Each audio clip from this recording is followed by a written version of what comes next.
jaettiin 3 ensimmäistä palkintoa.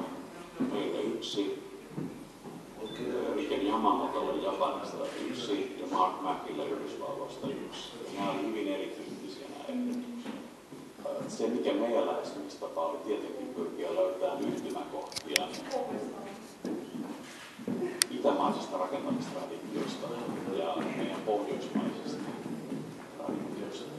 Ja niitähän on tällainen yksinkertaisuus,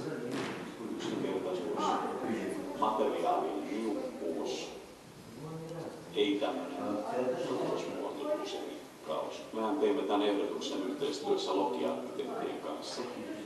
Ja maiseman merkitys lähtökohtana on hyvin tärkeä, että me pyrimme tällä arkkitehtuurilla korostamaan ja ottamaan esiin näitä maaston ominaispiirteitä. Toinen tapahan olisi ajatella se, että